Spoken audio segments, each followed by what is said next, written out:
of the things that helps me, like there's a lot of portfolio, what do they call them? Just portfolio trackers where they track actual information, like how much how much your assets are worth. Hmm. And then there's what we're doing, like what our goal is, and that is to track the trajectory of assets that you own so that you can decide a little bit more intelligently when you want to dollar cost in or out of them. And at that point in time, like how much do you want to dollar cost in or out of them? And like I'm watching REAX myself right here, right? So like just trend is very bullish. I think it's looking good, but I'm kind of like watching it to see what kind of retrace we have. We hit our high here, like our all-time high, the 6th of May already. It's already been a month, hard to believe. Um, and here we are about to hit just like still, it looks like it's respecting, that first line of support. So then I get to decide, like, do I want to take some money out? Do I want to do a short-term trade? I'm kind of, looking at a longer term play.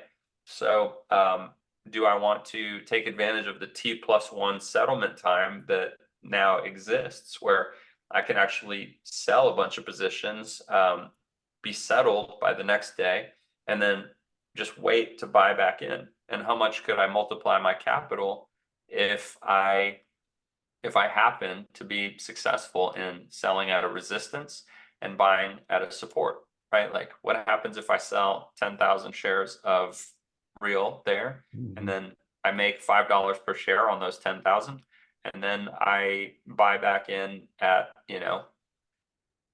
even for easy math, I buy back in at 250, right? And it reverts back to the 200 SMA on the 2-day time frame over the course of like 4 months or something. Like, what if that happened? And I literally now go and buy back in, and now instead of owning 10,000 shares, I own 20,000 shares.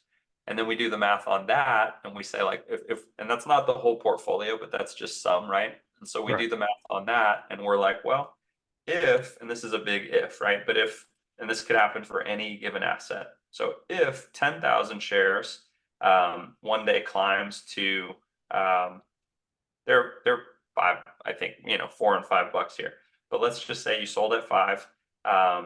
If one day it climbed to 40, then that would be, that person would own $400,000 worth of real just by holding. But if that person sold here and then bought back in and somehow just was able to double their shares, then Right. that same person, just that portion of their portfolio would have been a $400,000 gain. And just that one trade alone, created $400,000 by doing that, however long, even if it took a year or a year and a half.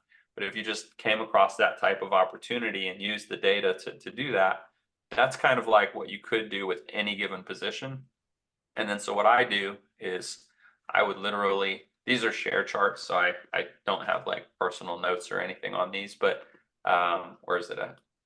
But I would say like what I do is on the chart itself, I put just messages to myself. And so Mhm.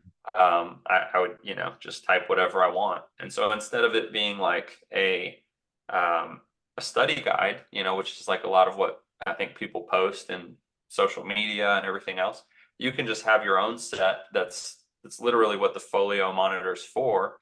And it's just like look for a sale at resistance. Or I could maybe like duplicate that. Maybe I just have to do it again.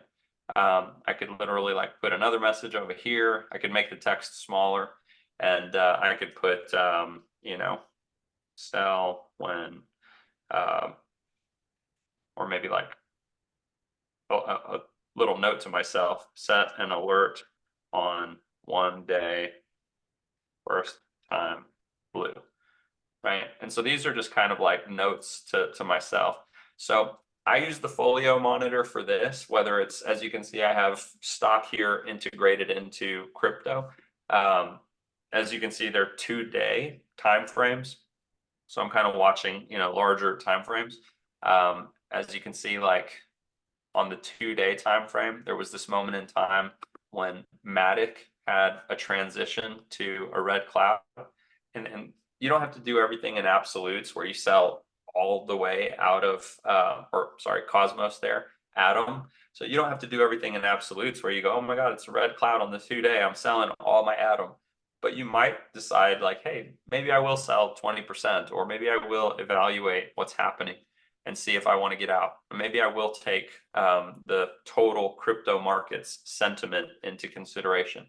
Maybe I will look at what's going on these macro timeframes, or see if we have a ton of, in this case, still to this day, blue movement monitors on this asset, right? Or at the time, way back then, if we had, blue movement monitors forming on the 1-day, 2-day, 4-hour, 12-hour.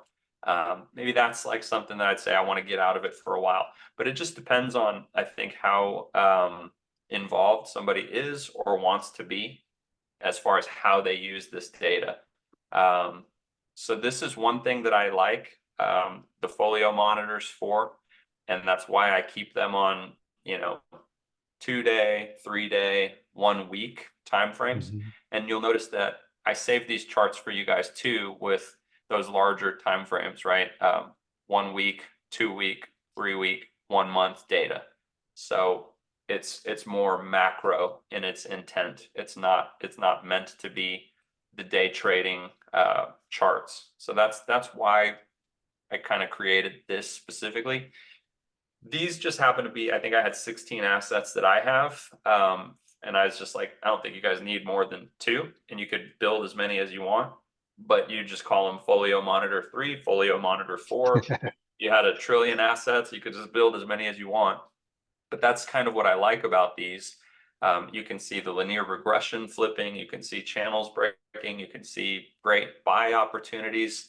You can see great sell opportunities and so forth, right? You can see when to maybe stay in something, and you can see like when maybe you missed something and you should have got out of that a while back, And if that happens, then the chances are you just need to wait for this to start turning green, and you might have found your next buy opportunity. Right.